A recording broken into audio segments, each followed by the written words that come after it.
Olá, tudo bem? Seja bem-vindo ao canal Meu Momento com Deus. Nessa ocasião nós teremos mais um momento de meditação e você é meu convidado a mais uma vez experienciar as bênçãos de Deus por meio da palavra de Deus.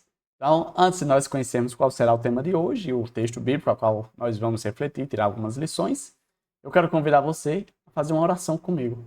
Vamos buscar a presença de Deus?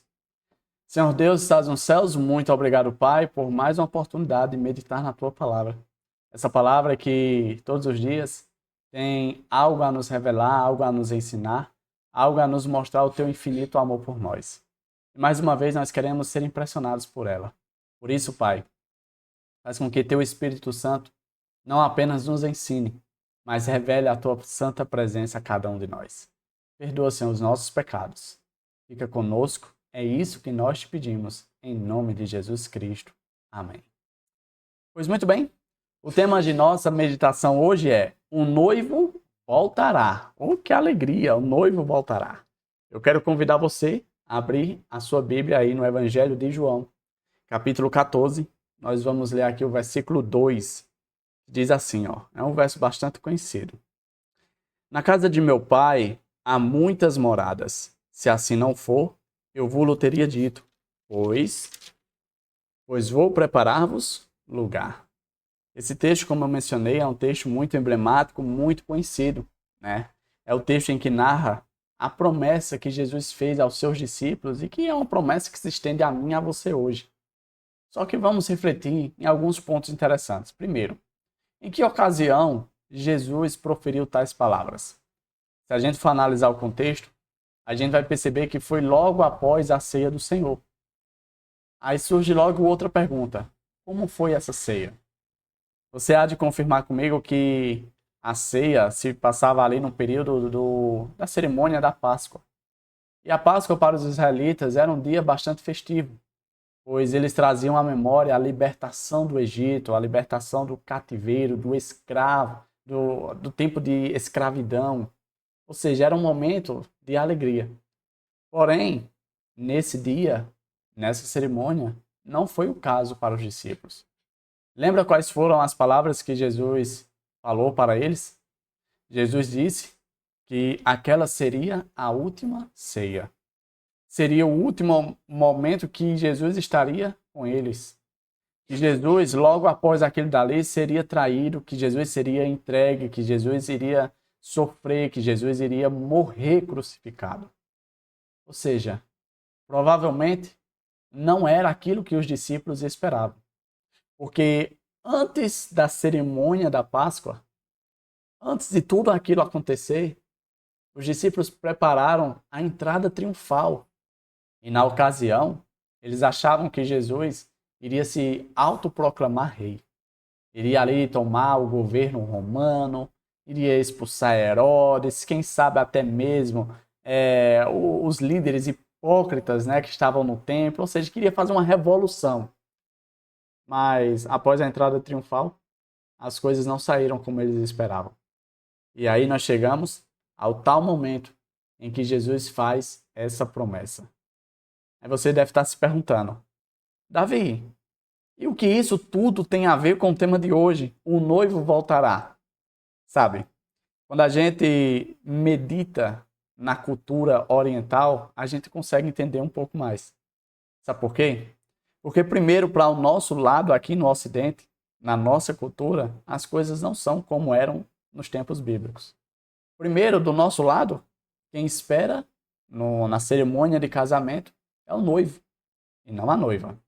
E diga-se de passagem, tem até aquela tradição da noiva atrasar. Aí quando a gente vai para o contexto bíblico, a gente percebe que é completamente diferente.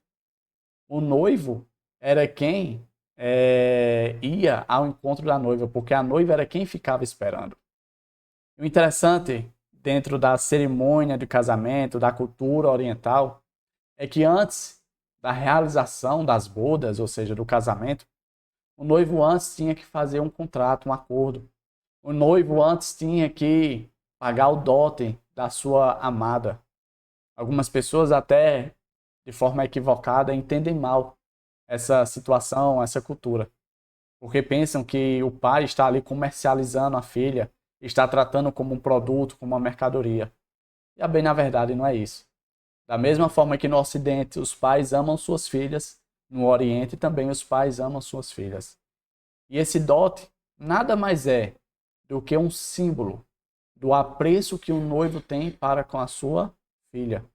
Se ele de fato está disposto, se ele de fato vai fazer todo o possível para demonstrar para a família da noiva que nele não somente a ama, mas que também tem condições de sustentá-la, de dar uma vida digna, de mantê-la. Meu pai sempre me disse: mulher é artigo de luxo, não é para qualquer um. E dentro do contexto oriental, isso era muito claro. Então o que acontecia normalmente era o seguinte: o noivo ia, expressava o seu interesse, firmava o contrato, fazia a promessa dizendo: olha, eu vou trabalhar, eu vou conseguir o dinheiro do dote, eu vou preparar, vou construir a casa lá junto com meus pais, eu vou deixar tudo no jeito. E quando tiver tudo ok, eu voltarei para pegar a minha noiva.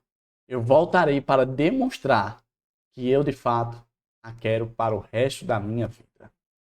O que Jesus estava fazendo aqui com os discípulos era exatamente isso. Na hora eles não entenderam dessa forma. Mas mais na frente, por exemplo, quando João já estava ali na ilha de Patmos, quando ele viu a visão do trono de Deus e ouviu os seres celestiais dizendo: as bodas já estão prontas, a noiva já está preparada.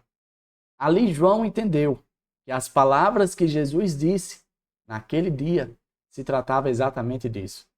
E pasmem, Jesus estava exatamente se comportando como noivo, fazendo a promessa à sua querida igreja, à sua querida amada, à sua noiva, dizendo: eu vou à casa dos meus pais e vou preparar o nosso lugar. Eu vou garantir o seu dote. E de fato ele fez isso. Porque quando ele morreu na cruz, ele pagou o dote para ter a noiva por toda a eternidade, a saber, a sua igreja, ou seja, eu e você. Que cena maravilhosa, que cena linda, não é mesmo? Pois é. Por isso o tema de nossa meditação é: um noivo voltará. Nessa ocasião, ele já pagou o dote. Ele está preparando o lugar para eu e você passarmos toda a eternidade junto com eles. Mas a pergunta-chave é: você está pronto? Ou você vai ser uma noiva ocidental? Você vai deixar o noivo esperando? Não é assim que funciona. É o noivo que deve preparar tudo e nós devemos estar prontos. Porque quando ele chegar, se eu e você não estivermos prontos, você lembra muito bem da parábola das 10 virgens, não é? Aquelas que não estavam prontas ficaram pelo caminho. Que essa não seja a nossa realidade. Que a gente se prepare a cada dia. E o simples fato de nós estarmos aqui juntos, tendo esse momento de meditação, revela sim que nós estamos preocupados e procurando o devido preparo. Porque sim, quando aquele dia chegar, nada deve atrapalhar, nada pode impossibilitar. Nós estaremos prontos pela graça de Deus. Tá bom? Chegamos ao fim de mais um Momento com Deus. Hoje foi bem bacana, foi muito legal e eu gostei muito da sua companhia. O noivo voltará. Louvado seja Deus por isso. Nosso encontro está marcado para amanhã e eu quero te ver aqui novamente. Eu tenho fé e creio 100% de certeza que vai ser maravilhoso. Então, até a próxima. Tchau, tchau.